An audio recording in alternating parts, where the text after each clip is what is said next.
Hi folks. Recently, the member nations of the G20 held a summit, and it was fortunate enough to have it in Osaka, Japan. So being the Japanese the gracious host that they are welcoming these people into their country, they showed one of the videos of Osaka in a series called Inspiring Cities of Japan. And in the beginning of this video about Osaka, there's a map of Japan that was displayed lickety-split, real fast. And that upset the Russians because it showed the Kuril Islands belonging to Japan. And the Russian Federation complained and said, wait a minute, those are our islands. You occupy them now, but they're not your islands because you stole them. Let me show you how fast this map appeared in the video.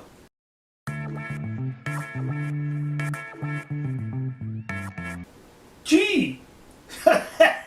And yet the Russians noticed it on how fast it passed through the video. I made a video in 2012 about the Kuril Islands and how they were stolen from the Japanese, and here in part is part of that video. Between Japan and Russia, there is a chain of islands. That's them, kids. Those are the islands. I think the whole chain is called the Kuril Islands. And over the years, ownership has switched among those islands. But basically, they're Japanese islands. The Japanese laid claim to most of those islands. And it was going back and forth. But in 1855, while there was a treaty signed between Russia and between Japan, establishing the border on those islands on who owned what territory. That was it, kids. A border.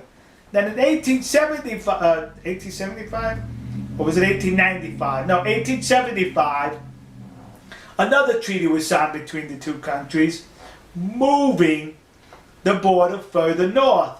And in return, the Russians got control over other land on an island that's not in the map. So it was an exchange, basically. So these islands remained under Japanese control until 1945. The end of the Second World War. The Russians, the Soviets, were not involved in the war in the Pacific. A few days before the end of the war, they decided to invade the Japanese in Manchuria. That's what they did, kids.